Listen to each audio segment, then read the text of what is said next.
masu kallo barkamu da warhaka 13 ga watan Agusta shekara ta 2025 wannan ita ce shirin ma'auni shirin siyasa wanda ke muka kawo batutuwa ne musamman na siyasa wanda yake ana ta cece kuce a kan wanda yake yana samun yaduwa ana ta magana a kai batutuwa na gwamnati ko kuwa wasu shirye-shirye da kuma matakai da gwamnati ke ɗauka na tafiyar da al'amarin kasa shi na tama wanga lokaci garin duka na cikin wani hali na ainihin kakani kayi wanda yake ba ka san ko za ka ko kana zuwa ne lokacin da aka rasa wa'anga mutane guda 8 a hali da ake ciki dai musulmi da ke cikinsu alhaji dr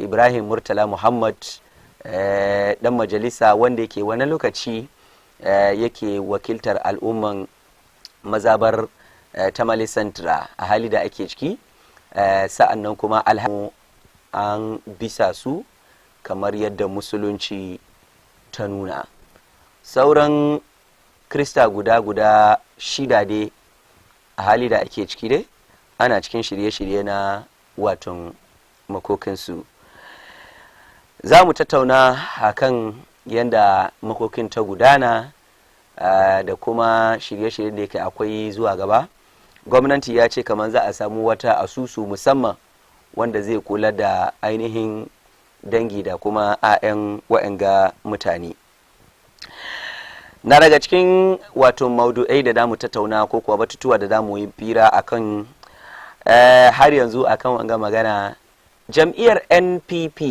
ranar Lahadi suka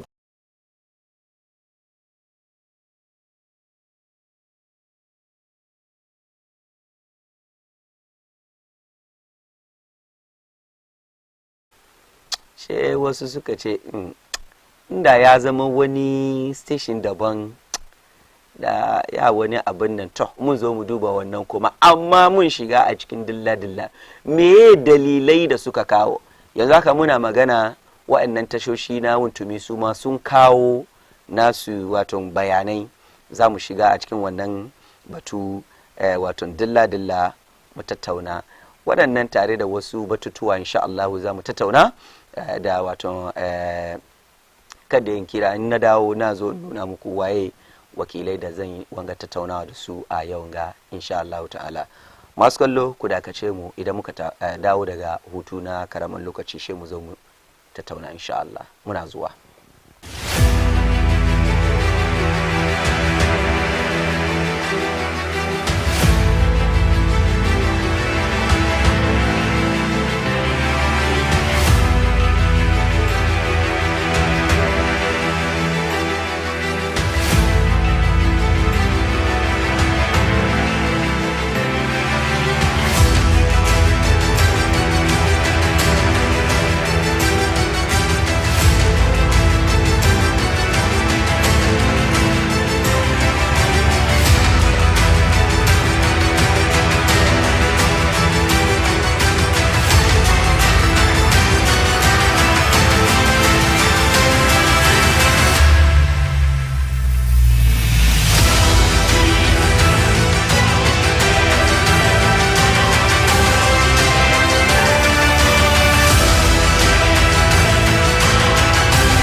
Assalamu alaikum wa rahmatullahi wa barakatuh. Ejidiyefo metumu nyina salama. Let the Bible and Quran speak organization. Eni Beina TV. Ena yede adesua. Eka nipa akoma. Adesua nso a ebro adwene ntiase so. Na saa adesua yi Bible.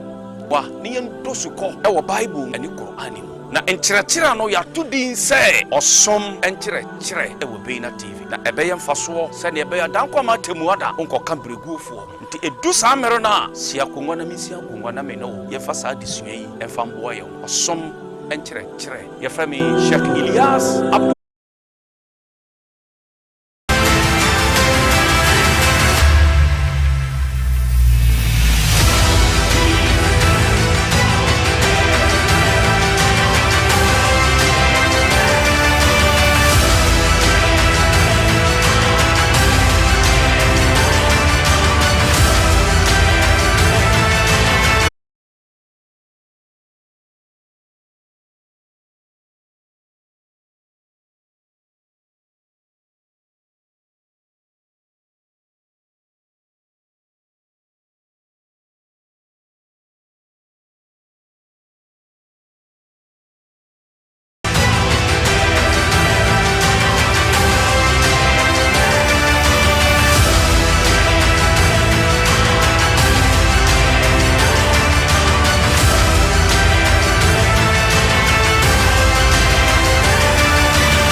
Right, masu kallo barkanmu da dawowa daga wannan zagayowa da muka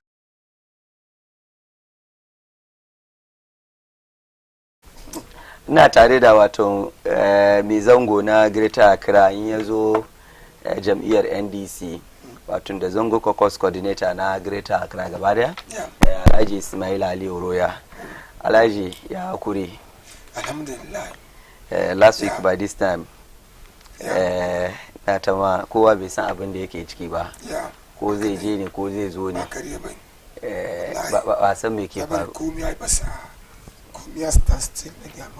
Ai gwamnati ya suspend activities in shi for 1 week, yanzu dai ya so ma yake ko na gani kamin garin sai ce Friday. Okay.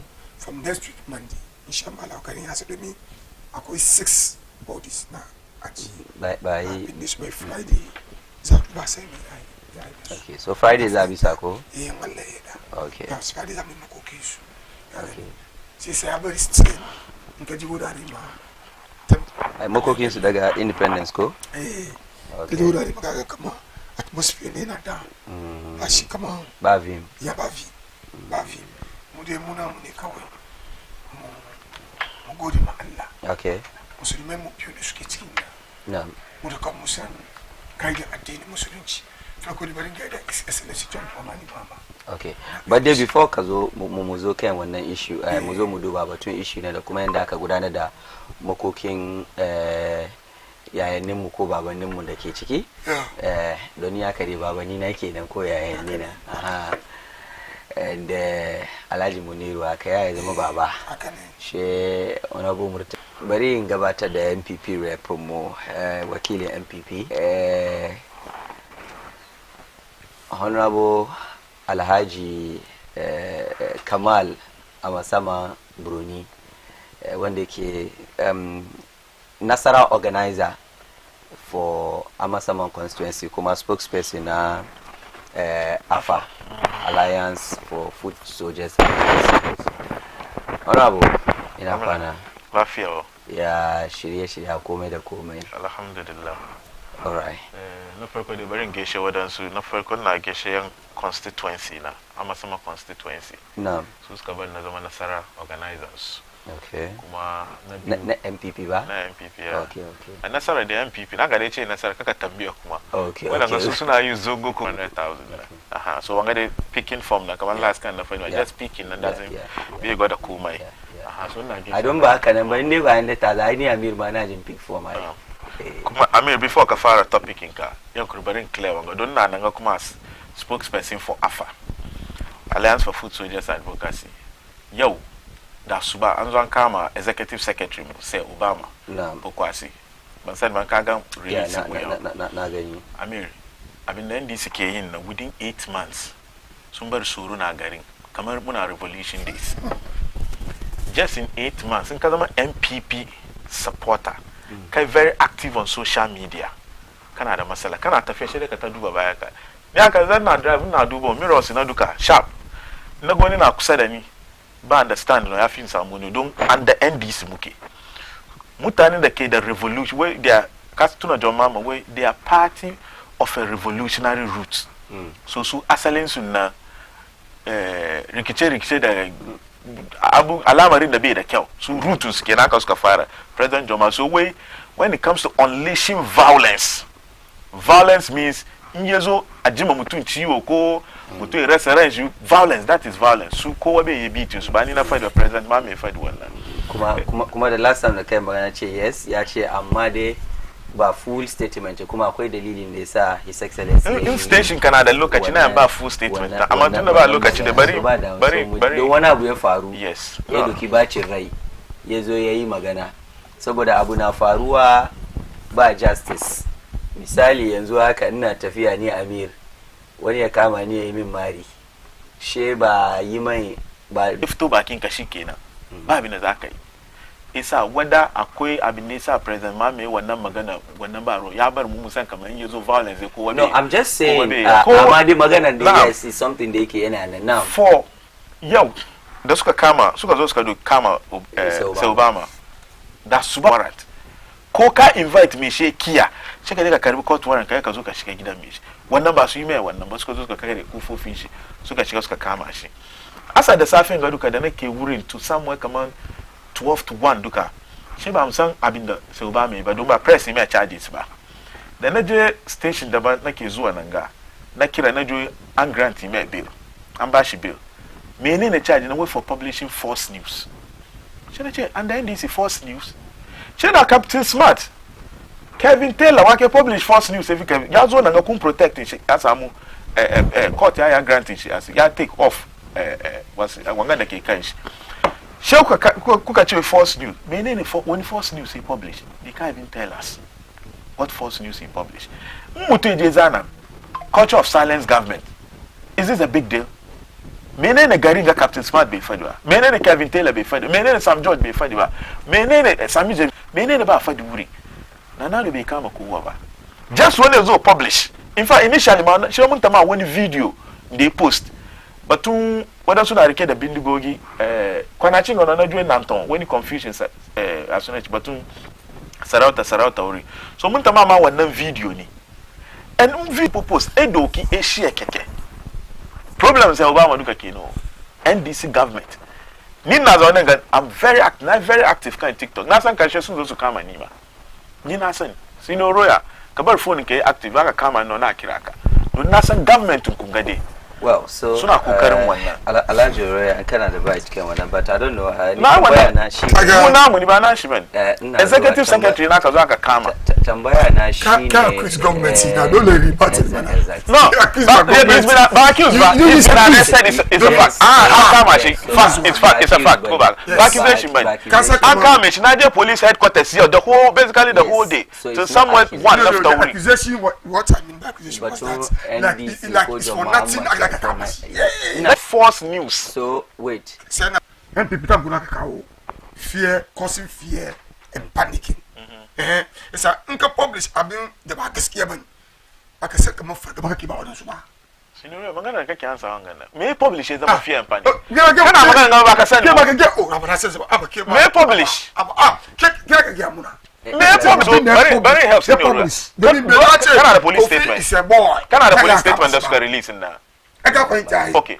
Ina da shi bari forward ma ka bari adibi kan screen ka duba da charge na suka je suka charge shi daga court whether is the same thing kuma ke da zan ba Amir mujima kan issue na no abin da ke mun jima yau duka ya mi because wannan culture of fear da government da ke kawo ganna we no allow ni na ga mon ganshi we culture of silence culture of silence point of view culture of silence asin ana so a hana mutane magana mutum ya magana wanga fear panic when fear panic ke cika abin a me muke yi ana zuwa ka ce wai ana so ana mutane magana sai kowa ji so bai magana domin kowa na so wani magana zai kama so ba magana muke yi na zuwa no yana magana most 15 minutes ago ba magana muke yi gaba ina magana ai ina zuwa kuka always wani ta baka mun shi sai Obama nan wani magana ce guda kamar ba an ce bai you have to answer domin ana magana amma kace kamar yanzu wace kana mun kama wani magana kai ne zaka kai ne ba ka mun ka idan ya bar kowa na so ibari ce bayan magana kama ni ko mai wani man zai ga gaskiya ma abin da yasa na gina kama bari ko drop challenge ni that's a threat abin da suka yi da we should condemn it. So I mean, maybe the party as MPP disassociate themselves from that committee. So you can be the we silence away. Magana afani. I think Signoro and are confused maganganu na. Magana fancy comedy. Magana ganu da su fancy comedy su kai. Shi ke batun kace da so ba wani da ke batun sai Obama. No. Sai Obama me zo di bia. Saboda shi zama kurimana. Say Obama case is different from so fancy comedy kama su tunjiya wo say Obama yau aka kama shi issue kana so duba police release na issues na muka separate esa ina magana say Obama nanga because say Obama ni da shi ke the same organization kan ba da say Obama je tibiya wannan abin nan akwai reason why je tibiya and reason na pasan na weapon Amir aka ce dismantle it means muna da wani criminal organization da say Obama je sa kan shi cikin sai Obama ko toy gun me use ba wanga na ce ma kaman video da kwana chinga ke circulate kan social media we nanto wadansu boys da su batun sarauta confusion interior minister zo cikin wannan video download post kan page shi abin da yasa post kaga Obama ina da a lot of followership maybe wannan yasa ba su treat na others nan as kind of suka treat na sai Obama nan lefin shi duka kenan oh senior royal na read police statement nake read akwai case esa ka kama shi police statement nake read na sani akwai case kenan mutum sai akwai issue esa ame kaga second paragraph kaga abin da suka ce don Obama amma yau da aka je court this was not the charge against him wait for publication of false news ya kaza kama a cibiyu ga abin da police suka release ya ku forward ni na forward ma ka dibiya kan so ni tambaya na shi na farko don kai misali da Kevin Taylor da wasu other media personalities dai and inda kai ne lokacin mulkinka sai wani yayi abin da bai dace ba sai well mu ce Kevin Taylor ma ba shi garin no he's no more having any charges an cire warrant nan kan so nke wani yayi she kai shiru kana ga ba damuwa tunda da freedom of speech da sauransu ayi shiru she wani shi yazo yana kamar no wannan bai dace ba I don't think kamar maybe saboda kai shiru na inda ni dai ban gamsu ba shine maybe da mana da aka bayan inviting nan da manan da aka kama ka gane ko maybe bayan inviting nan bai zo ba lokacin ana zuwa da police warrant aka je da warrant she wannan bai gwada kaman like you are guilty ko wani abu ko ba gane magana na ba kowa the last time Paul Adumotri ya grant interview bayan an bailin shi yace a wannan ba komai bane wai ba wanda ya abin kace batun da shi yazo nake yi kada aka kama ba so kuma ke za ka fadi wannan din a no so sai Obama aka ba an kama mutane uku akwai ba akwai Yayira Abewu and Emmanuel Kwachi are in the custody of the police assisting ongoing investigation. You should a copper. So akokma Prince of Orima. Agani. Gami Obama mutani fudu akakama. Ama yazu ya portray. Kamamba asi. Obama kena ka wucha saka kama si. Aka kwa hintai. Beka butu soro na boso nyingina ana dubomu. Aka Obama kena ka kama ana wucha anti. No. But they are gang. When you catch kama unsirculate, just me circulate. As a maybe like since because it's just circulate. Amir, get a minute or two. So before ka address one issue, and then the issue of common charges in the kai magana false news, the kuma defamation, the sauran. So these are very serious issues da yake yau saboda social media mutane dewa ka understand magana na ai. So an wani abu ne ni gaskiya ni Amir as an individual ni Amir in maganan gaskiya za a je a yi ana a doki mataki a fight issues on defamation da kuma false news.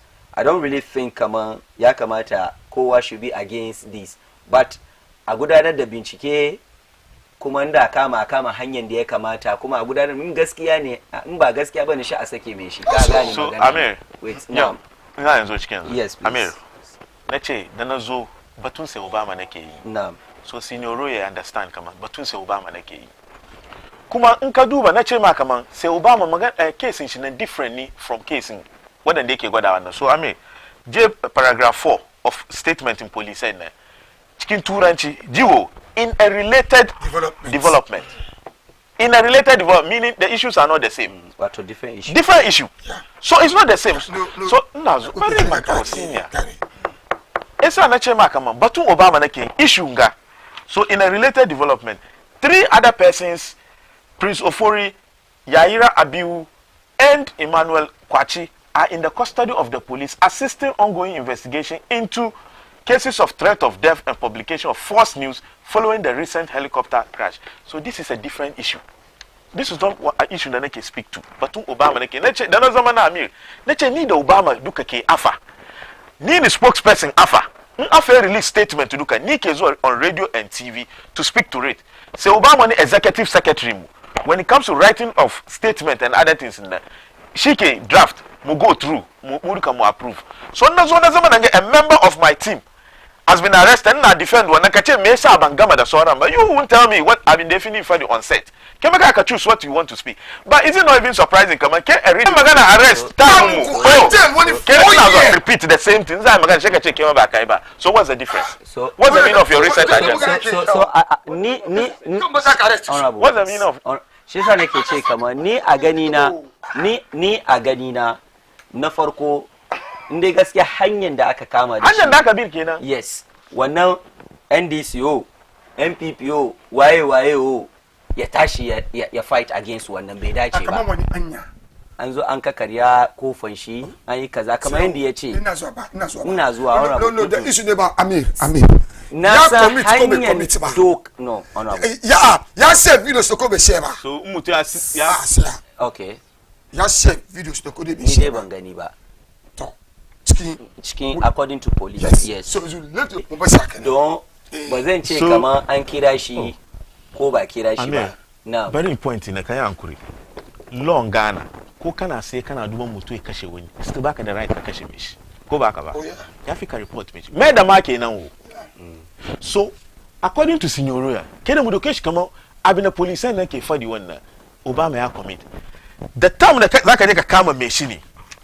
na commit crime amma any other cases ka zama ka invite me shi wani mun ga ka publish so muna needing ka for some 1 or 2 investigation ko questioning ko baka ba me shi ki zuwa wannan da ya abuse the right police now na the right eje kama shi in police kuma zai je kama shi don police ya san ya shiga gidan shi isa ya fi je seek court warrant ki budewa ko me amma inda wannan duka ba shi nan shi da ya kamata mu condemn hanya amma dai a kira wani a ya zo yana ya tabi Obama kaman su invite shi bai je ba ko da ba su invite ta bai Obama shi ne na mi kan ke sinore baka je nace na ina da shi ne police headquarters ya police so I don't know this question da kake no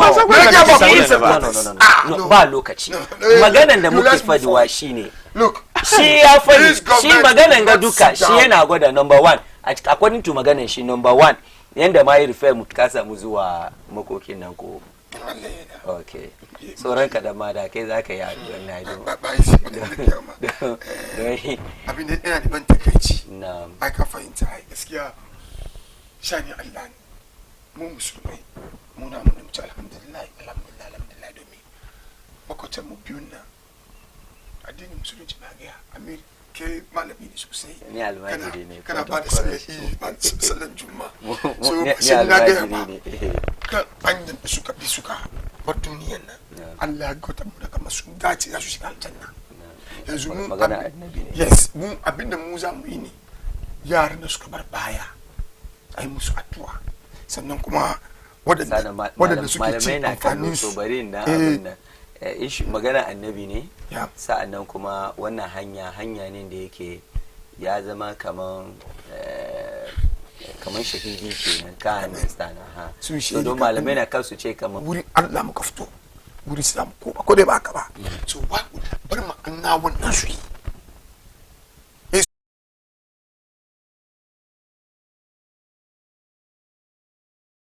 lokacin ya kai ko baka shiga helicopter ma wallahi ka mutu na ya tuntube mutu akwai labarin da ake bamu wani lokaci wani bawan Allah da ya samu zai yi tafiya shi umman nan ta je boka ta je ta duba ko tafiyan nan ya yi mai kyau ne ko bai yi shi boka ya ce mata kama akwai hatsari to wanda ta hana yaron nan tafiya dokan yin wannan tafiya shi ya zo cikin news ga waye gari cewa wannan jirgin da ya kamata yaron ya tafiya da shi nan ya crash kowa ya mutu a ciki ta je ta kwankwasa kofan yaro ta bashi labari kamar ai mai boka yayi gaskiya tana kwankwasa kofa ta gagawan yaro na kwance a kan gado so shi lokacin ko bai mutu goma da ta bari ya mutu a cikin wannan shaida ya zama shahidi kana sallama ma Allah ina tuma na farko kenan sa'an nan kuma nan kusa ce ma kamar suratul juma'a yake ce innal mauta allazi tafirruna minhu fa innahu mulaqikum tu kana gudun shi yana muku awawa tu ta haka musulmin ka san wanga amma kana wai shi mutuwa ba inda an yi kaza da bai mutu inda kaza shi ba shi nan Allah ya sa mu dace from da hanga ora ban sauko kai wa kakar wani abshe mu je kan issue Tamale Central abin ga withdrawal da aka yi abin da dai zan ce ni yau ni bokai ko exactly yeah and ba is ban domin mutum ba duniya aka samu gawan shaka bisa at least ya fi goma da kwata-kwata mutuwa dai ko ya kai kowa mutu amma nan da za wadan suke bin su ba duniya na mai shine problem kana tafiya hanyar kuma sai ko za ka gan wani accident ke daga kana kan addu'a ka ce kamar Allah kana kamar ta faint ni ko ya ni ana suba mata ruwa ta collapse ba yi ba so wani abu ne ali yau kamar kan da yake ce na musulmi ne ba this time maybe da an bisa shi Tamale yau bisan da ake bisan sunan wannan abu ne kamar just hankalinka kawai kake dai imagine kamar gagawan mijinka ko gagawan brother ka ko gagawan kaninka domin wani abin da aka kawo nan ba gawa complete man, so it is a difficult time for the family and kuma state people ni the ministers of state ni it's about ka ce kamar makokin ya NDC ka dai no they are state property rashin gaba banza bane sabotage in za sabotage in doke shi politically in za sabotage ma kana sure ministers da ja sabotage ko MPs ko ya sunan shi first vice kunna mutum sabotage shi me ne samu ni MP me sabotage first vice in NDC change doki position na koya it doesn't add up.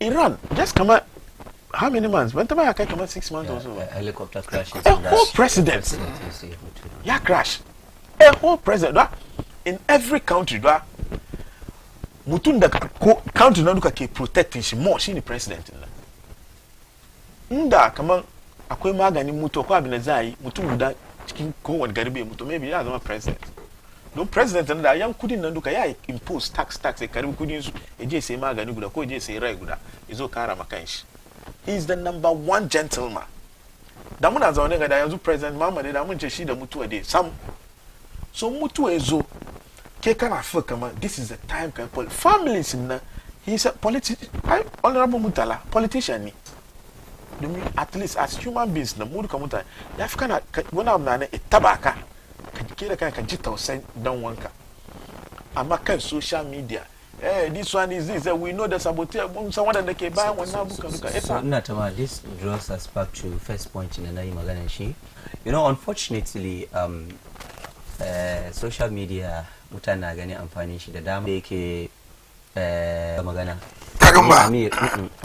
ni Amir ban ce kar mutumin ga a gudanar da bincike akan shi kan da sana ya zo da yes problem so Ghana yes, I like the fact that you are saying Ghana problem Ghana no problem NDC no mo ko da ba policy so kuma is politics in ka duba America Republicans Democrat akwai wadansu issues in yazo America first wannan regardless wurin da mai sheki policy su ke ga ko ne zo ka tanne mu da investigation I will agree well you are not supposed to kaje kai wani magana da bai fi kai magana ba that's my point play ya crash wani mutum ana inviting ka zo ka san sabotage ne ka bada yake ai sauki ko wani abu ba haka ba abin da mu duka mu ba ke ko amma kagan ba kace ka saura da kaman wani ya ce kaman ya kashe president da jan ka wuyan kace ka bi wannan abu ka distract government ka don kai wannan abu ke da kanka government din kai wani policy within that week mistake ke da kanka ba that week duka ma ko bai tanka ka ai wannan ba kaga ma government sinoro yana zuwa mutane na duba ba ni da kake fira bo sinoro ba ni da kake fira ba ni na understand so sama hakuri an bane min zaka ba ke da sama hakuri ki magana sinoro ya sama hakuri ka banta so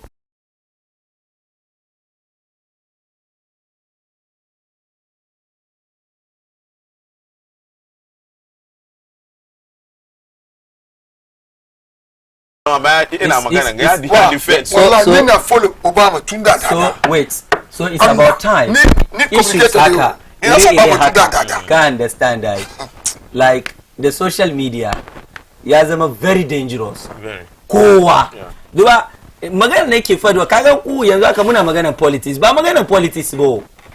Ko ka zo magana addini wani da yake amin gafara zuku almajiri bai san komai ba ya je yana ma babban malami raddi ka understand magana na maybe babban shehu ya ce kaza shi ga wani almajirin da shi yanzu ya fara karatu ka understand magana na shi ma yana yi ma babban malami raddi wallahi wani lokaci ma an ka ruba ka'idan ilimi ma ko karatu ma ko da kana da karatu ai ba haka zaka je kana yin malami ba ka understand so beyond even political ma social media nan ya kawo kowa ya tashi amin gafara kowani wawa ka understand ai in ya tashi shi yana wawanci yana display kowani jahili in ya tashi ya display jahilcin shi akan social media kuma ya tafi free to in ba an samu doka yana control wasu ababe hakan gaba na yaje Tamale Central gaba dia so bari ina magana kan maganan shi maganan Tamale Central bari mu duba kindly display this thing for me dalilan da suka kawo ya MPP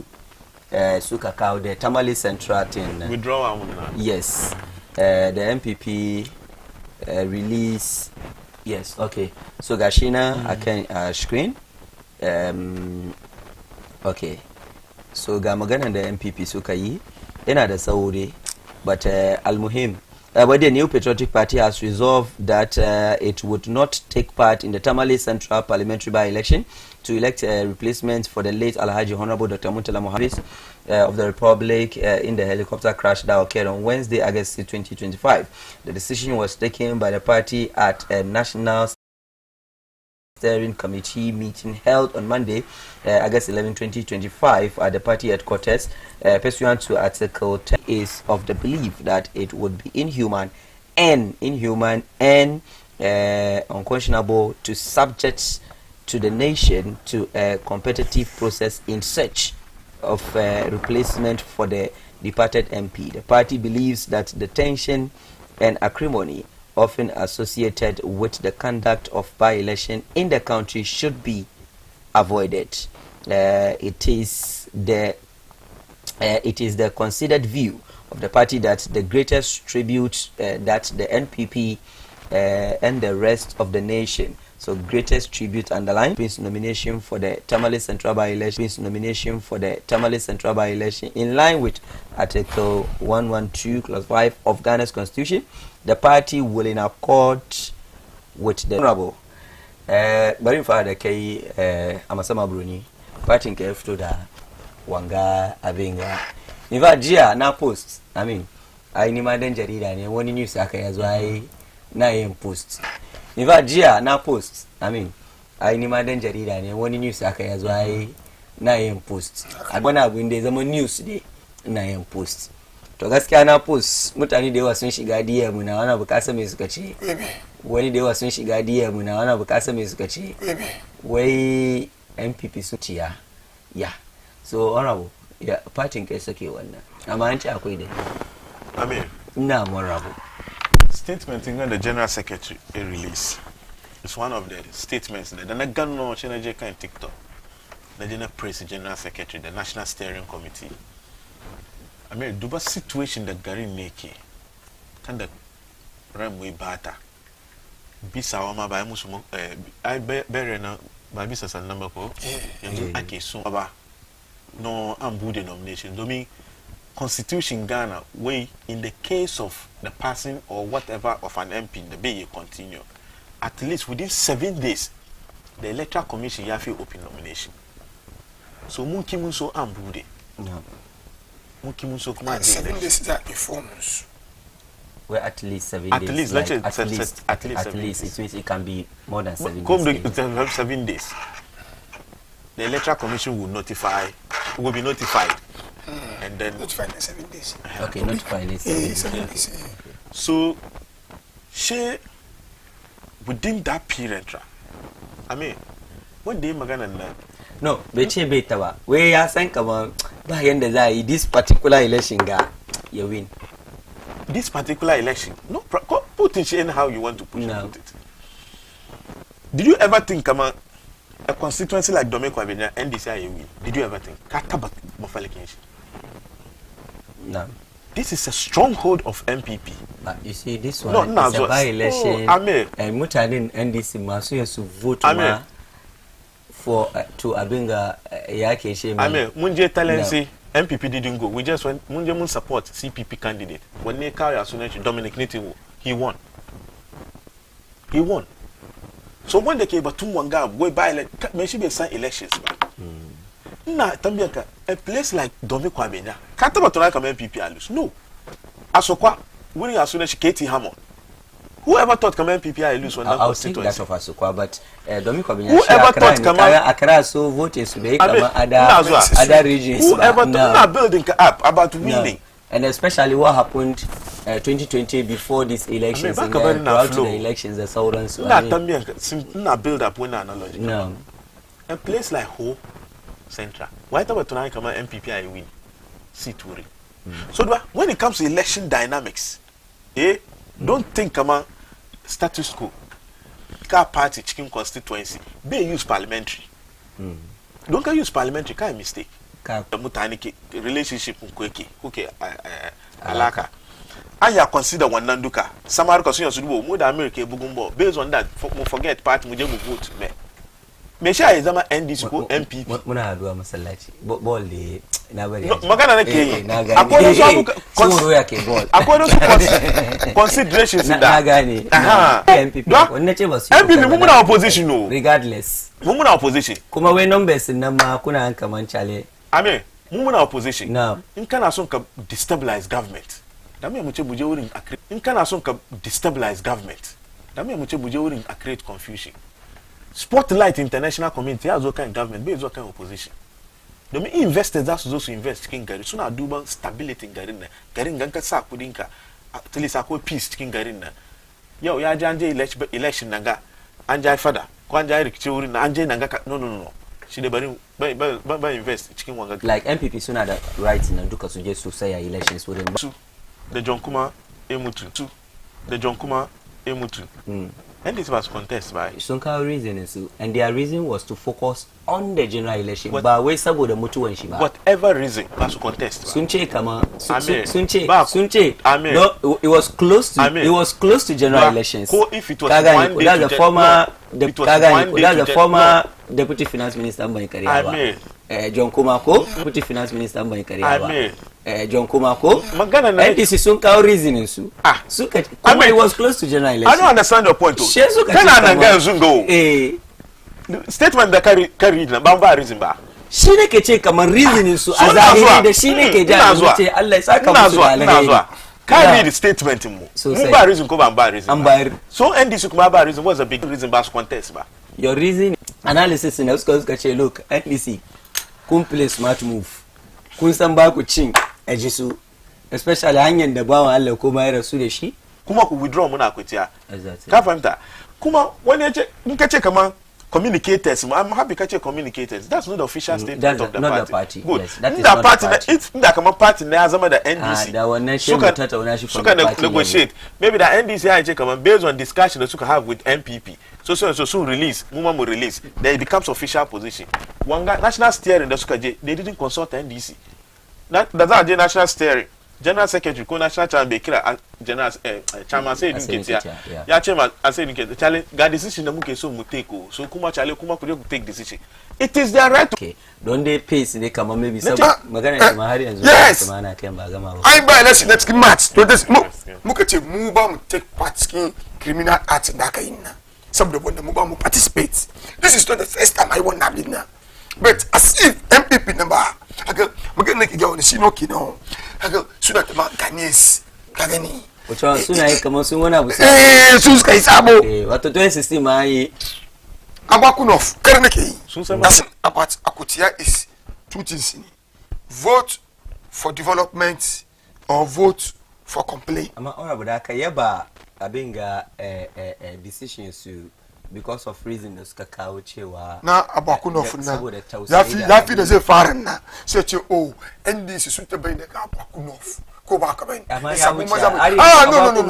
yayi ba kaman ba as if Ghana ba ta bayi ba su suka ta bayi sai da fito da shi Okay. Na da masukalo bukore na career. I can't find ya come back. This is the first time. I will know. Can you the first time?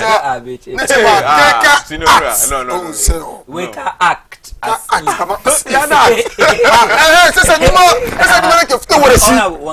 we can act as if batama yiba so que fora first in the square sunna kasi mo masu to say ni se ko da mo fi ku to say mo que fara to say first na ku ka follow. I can find guy. Look, the election about here.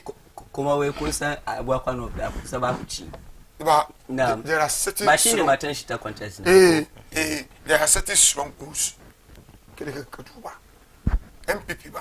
Some Dutch. Asa fa kaman ba shi matan shi kaman akwai wanda shi na central region kenan. Central region da Linda ta heritage. And there was only one MPP guda kuma na central region. The central region shi ma wannan shi ma kaman kamar ka anya ka shi shi ma ka shi ma kaman shi ma yana cikin ka ce shi ma aka fahimta MPP ba they want to be smart but Ghanaians and NDC are smarter. Oh, you are also speaking for mutumin da shiga DM nan ne. Wow, ashima kene ge. Ko ni ba guess you know. Ni ba guess ba. Split ko when NDC the same thing. They want to be smart. But they are the same thing. Anzana suka share kan NDC can you know, someone posted doesn't caption they wire. No. Now wait if you can beat them. Join them. Come on, aga election akuti election za akuja ba election ga. Na kama soran kama woni kama 4 months ai election. Ko woni 3 months ai election. Zai gwa. Wanga soran mun kama 3.5 years muna kan mulki. So akuta su zama ni waje su 3.5. No. Kuma she stood on the ticket of MPP. Exactly. Kuma Kenya ja meta campaign. Ya suna shazo ya suna boyinga. Youth organizer kunna. Abanda ya suna shi banana bibo na bidastan boy secret na mana. Ya kawo yara da Malik Bozitali ya kawo mutane mutu shi next day shi ba ka kawo su boy assembly man secret na. Youth organizer create a crowd mana. Kuko zo ka kai campaign mu da kuni muka campaign ranan na boot muka kare. Akira ka ce sana look muka logo mu kai. Aka fahimta so a cire logo mu ai ma matan na maybe sin sai ba za mata ne a da za sa mata ne no na understand wannan amma magana ne ke ina son ka accept the fact that sun zo sun yi ba su yi bo like sun mara mata baya ko me dai almuhim dai like wannan abin ya affect lamarin su ba babban makariya okay yan green so vote wisely. I can't find abinda kutia su kenan. You vote for development or you vote for complaint. And comparing numbers to general election, do you know that you drop I can't say numbers. Yeah. Side is side. 10 out in kaga side inter. Kaga any settings nga. I part that we play part. I'm a play part. I'm a tango in the name of the parts. I can't find time. Ni magana ni ba that the party change bezo the tete na. Say party use statements come on no move ba muso buga symbol muri kama NDC akanga. NDC bezo onuri. NDC be that use a symbol lema. Lema is a trademark of NDC. Exactly. Any man lema is a trademark of NDC. Sa unkunyezo wadate sunjukunya. Kama ende na sezo na. Kuja jesa suska jukunya. Okay. So ya ina ba lokacin na so da mu shiga cikin batu NCA ne. If I can understand politics. Can do 2024.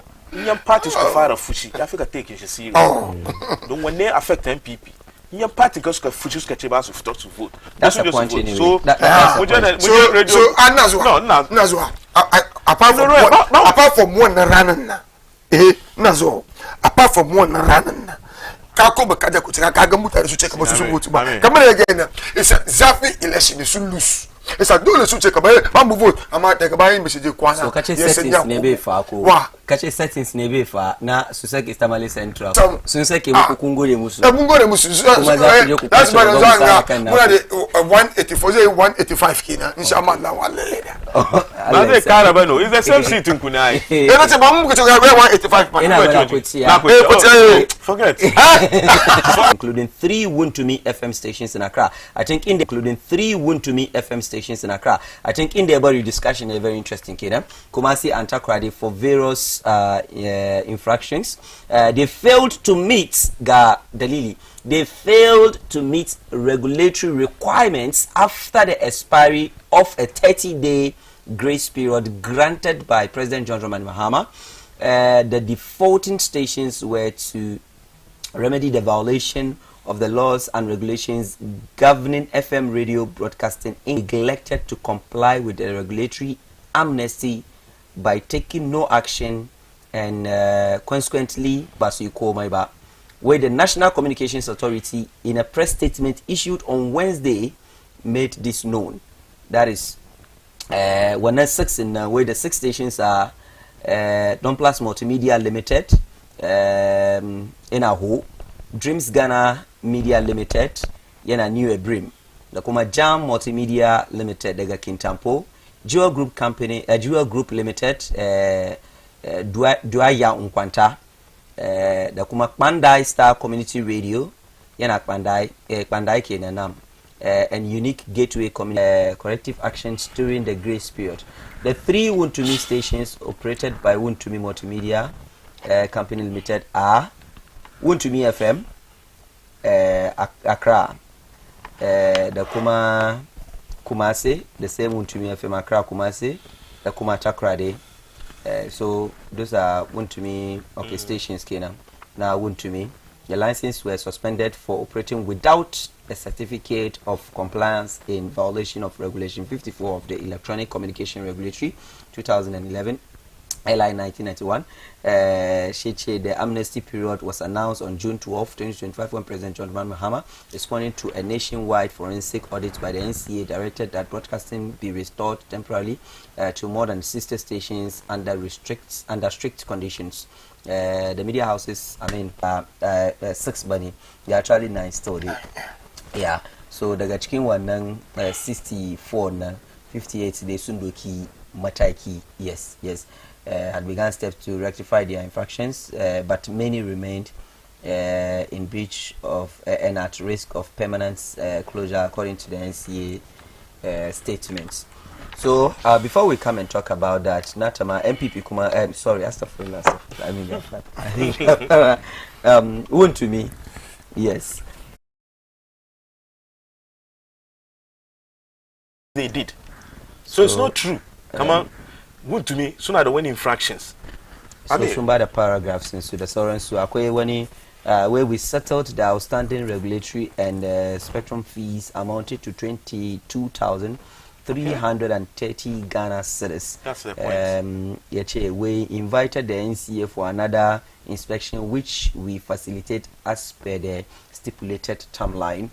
Given that all the issues highlighted in your previous letters have been addressed, we are currently working with our legal representatives to ensure that all matters related to our operations are handled appropriately. We respectfully request that you review our compliance status and reconsider. It's not correct by NCA. I mean, when to me issue response to come on, that's not it. But me point in any, I mean, the NDC opposition, similar thing happened. Nkaduba City News, 20th May, that's 20th May 2019, City News. Minority, that is NDC, na 2 reasons in this, sir, suka shut down. Ko ba ba, away they didn't comply.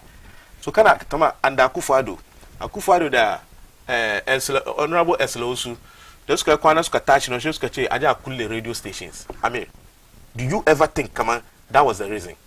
But Kagan kuma Minister that he's in charge of communications. Nami Gashinan Ghana Web station closure of radio 8th August 2021. Does I repeat? Closure of radio stations by Akufo-Addo government has a bad precedent. The table will turn one day, and truly the table has turned, and they are also closing radio stations. You see politics. Now, finally.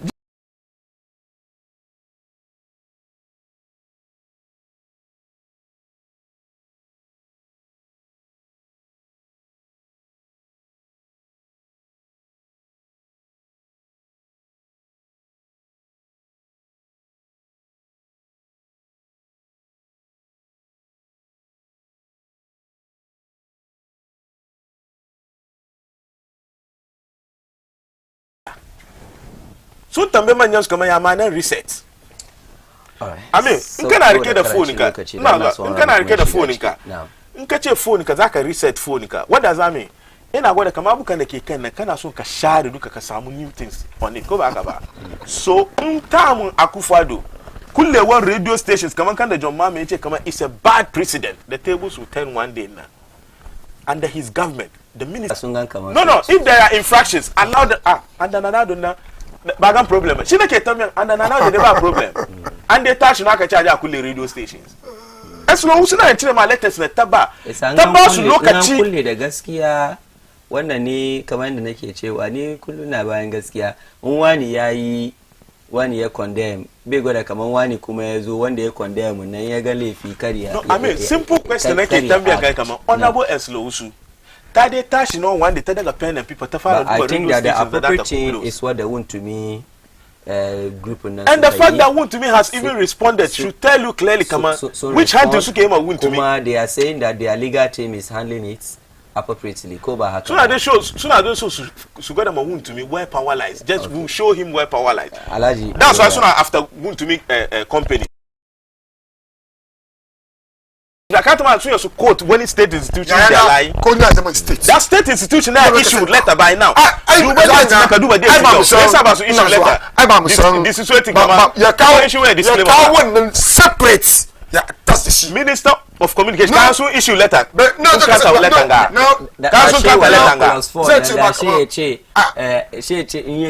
quote figure attached to that would have made simple.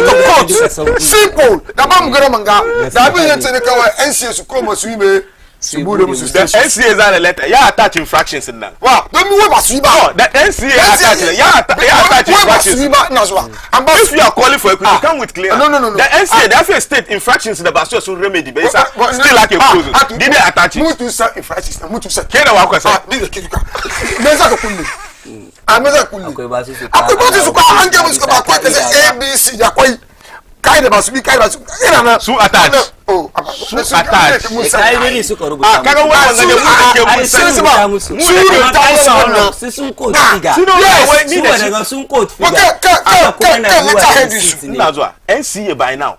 Ya release letter ya ce abin da wuntu muke fadi na kariya ne. Wuni da wuntu bai je payment kan sun issue letter sun ce kariya ne. Simple tell you. Muna jira 055. Esa mujira. Esa kanka sika ke no. Esa let's cross our figures. 055. Eza abin da yake fadin nan duka ba shi ciki. Sai shi kwanja yin election na ma sun san sun lose. Akotiya da wanga Tamale Central nan sun san koya suka yi sun lose. All right. Mun gode. Za ta mai yi shirun dai. Okay, mun gode. All right, baka kira sunanka da inda kake kira ba. Jama'an kun kira she ku keep it very short, very brief. And then also ku lower volume TV ku so that kun yi magana sauri ba lokaci. Hello, salamu alaikum. Assalamu alaikum. Wa alaikum salam.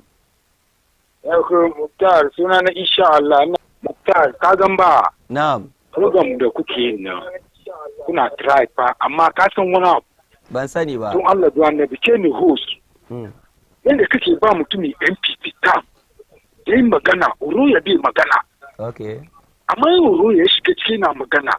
Shi mutumi MPP ne ya shiga ciki. Okay. Ba program haka nan. Okay. Kayan kamar mutumi MPP ne na magana. Uro ya bi magana shi ce shiru. Uro na shiru ya bashi. Yayin magana yanda yake so. Irin program gama yayin magana ya fi uro ya. Okay. Yasa uro ina baka hankuri. NDC da kuke zuwa kan radio kuke magana. Ka ku bari wadannan ababai ai muku. In ne shi na magana uro yan kana magana. Ndi ya magana ka bari ya shiru. Ka bari ya shiru ka gwada mai yanda ina magana. In kai magana yake bar kai shiru na ka bar shi mai shiru mutane NDC na ga muka ji kan radio station. Ka ku bari ana police ku tuma ta haka nan. Kuma maganin da ya fadi batun wanga fadi na aka kama shi da yake ya ma sunan shi ma wani suna da ya kira wanda aka kama shi kan Facebook da yace Twitter wani suna kan da ya kira da yace ya ja all right insha Allah daga kasuwa to mun gode da advice da ka bani na gode ona bu wai kana magana too much sa yan salamu alaikum wa alaikum salam ajiya hello na'am dawa kuma da ina kike magana ya kuri sunana au sunan ki ne Hawawu. Okay, ko Hawawu muna jin ki. Kashe TV kin nan. Hello? Hawawu lower volume TV ki yi magana ina ji. Yau kuri first time muna ke da na shiga cikin program ku. To Hawawu muna jin ki daga ina. NDC ba su taba san kamar suna loose. Shede 2028 ya kai. Okay. Goodwill su ya fara mutuwa tun cikin 5 months. Shesa in yayi suna magana in suna program su bar propaganda yanzu suna kan power sun wuce a ce suna propaganda amma kullum kan propaganda suke aka kami su ga a waye gari sun koma opposition ka su duba 2 million votes su surprise kaman Ghanaians kaman da ka duba 1 million votes Ghanaians su shiru suke ranan kai za su aife ka ne su aje kama akuya shesa su yi careful su san yadda suke propaganda sun wuce propaganda yanzu. Alright, Hajiya Wow daga ina. Wayo. So mun pick last 2 calls. Hello, salamu alaikum. Wuce propaganda yanzu. Alright, Lo mun TV kayan kuri. Hello. Salamu alaikum. Wa alaikum salam yan kuri sunan ka da inda kake kira. Yusuf. Na Yusuf daga ina. Daga Mamobi. Alright, Mala Yusuf. Yan kuri.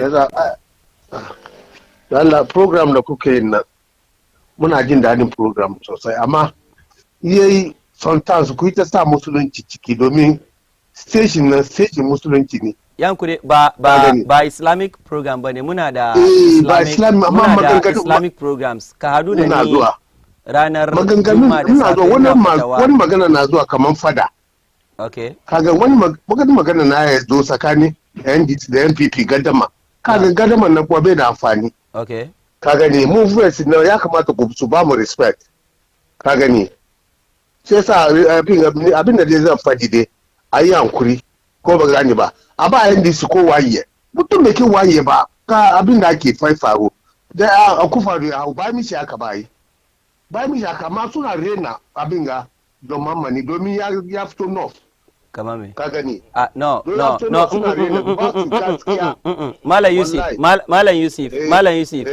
Malam Yusuf okay thank you ina yankuri ba mu ce suna rena John Mahama because ya zama ya fito north ba wani hujja da kake da shi yanzu hakan ga na farko kenan hello sa'an nan kuma na biyu okay hello salamu alaikum wa alaikum salam wa rahmatullahi ta'ala wa barakatuh Amiru Muktar na mai gida lafiya la alhamdulillah ba kun lafiya ba ne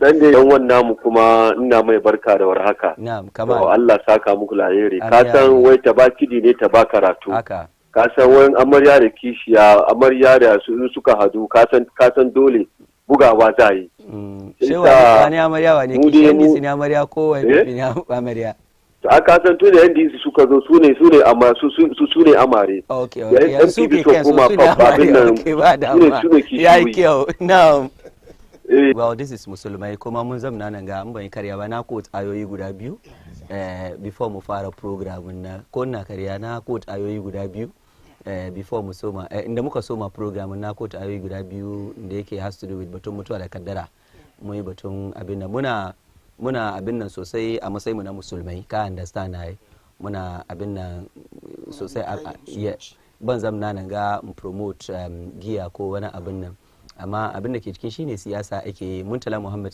dan siyasa ne kuma musulmi ne makarancin alkur'ani ko ba haka ba amma yana siyasa fuli yana siyasa yana aje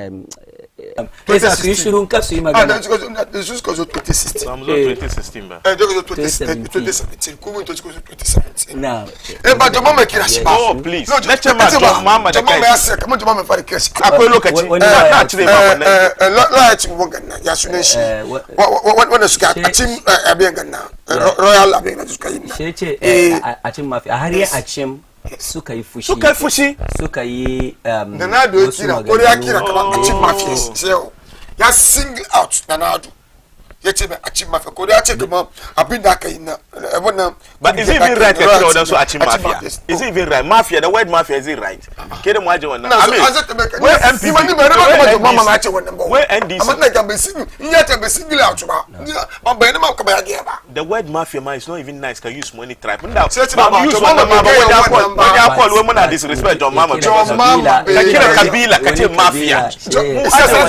ona boro ya ona boro ya excellency John Draman ma yake wannan kana da suke ce kamar maybe kana magana ni na shi he said that 2017 ba su taba zuwa kan radio wai ba su taba yankuri na so kai wallahi ma nan kai wallahi na ga NDC this is Daily Graphic a graphic online April 18th April 2017 no when that waka so Nanado in 7 January April how many months again 3 months ya kai 1 year I want to wait but NDC be kai 1 year but now graphic online but don't go to my camera can when it ma Akufo-Addo's 100 days is a period of broken promises NDC 100 days so where is go on 100 so attack I'm coming so the bottom line in kuna so ma 4 years ka ku yi magana like I'm coming serious ke ba lafi bane su mara yin su kai wallahi na kace da su ko wani magana ba ma press conference da Alhaji just 3 months I think in this na ya 8 months ma wai ba kai waya mun gode ba sai wani ba bare na magana da suna haki wani ba bare na magana okay so the issue is honorable ka san ba sometimes in them muna maganan fact ne ni Amir as long as I'm concerned ni na tsaban da party kai wallahi maganan gaskiya shi ne ce of air ba gane ma ba ko ture ko party 100 days ana analysis amma ba ka miss ba press conference yayi shiru wannan ba ya stick bane wannan ba dalili bane it's not an evidence ni da kai mun sani ka sani ya sani na sani da kuma wanda ke son gaskiya ya sani amma maganin da mai shi zai fadi ya zama to maganin gaskiya ya kira ma wai ba kan wanye bai samu zama shirun wanye honorable wannan ba shine honorable ni point na shine maganin da mai shi zai fadi ya zama to gaskiya ne ko ba gaskiya bane shi ya kamata mu duba amma as to sokaci dai wannan dai ba kamar ba da nake so last story da nake so gashi wai NDC MPs to scrutinize duo Amen NDC MPs to scrutinize Akufo-Addo's 100 days in office. Sun zama shiru. Wannan na ga yayi. Sun zama shiru. Scrutiny na yi. Wani ko ni gara na yi. Every 100 days. So scrutiny muke yayi. Scrutiny muke yayi. Right. Masu kallo. Ba before mu tashi. Kasa John Mama. Is that not surprising?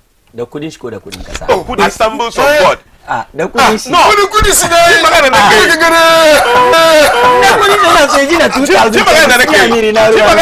Ji magana da nake. Shiga a use they criticize it. That's the point that nake so ya start. Alhaji Baumiya ya gina kuma shi masallaci ya gina Bakawa Assemblies of God.